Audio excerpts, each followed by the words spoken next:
I love you.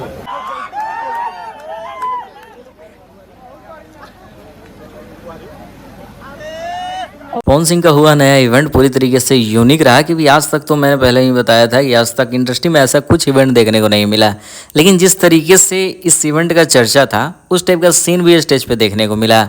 Pawan Singh ने जिस तरीके से इस स्टेज पे मस्ती किया, हमें नहीं लगता कि पिछले कुछ स्टेज पे ऐसा कुछ देखने को मिला होगा। मतलब अगर क्लिप पे बनाया जाए वीडियो तो बहुत सारे वीडियो बन सकते हैं, बट कुछ यूनिक वीडियो सामने आ रहे हैं जिसके बारे में चर्चा कर दे रहे हैं। अब देखो एक वीडियो सामने आ गया है जिसमें पवन सिंह ने डायरेक्ट प्रपोज कर दिया है। अब समझो कि एक स्टार किसी लड़की को स्टेज पे डायरेक्ट बोलता है आई लव यू, तो थोड़ा सा तो माहौल बनेगा ही, बट बहुत सारे लोगों का कुछ कहना होगा। बट वो रील्स क्रिएटर थी, रील्स क्रिएटर को पवन सिंह ने उसका खूबसूरती देखकर प्रपोज कर दिया। अपनी बातों को लिखना ज़रूर, बाकी इस चीज़ को विवाद में ढालने की कोई ज़रूरत नहीं है। अपनी बातों को लिखिए, वीडियो को शेयर कीजिए।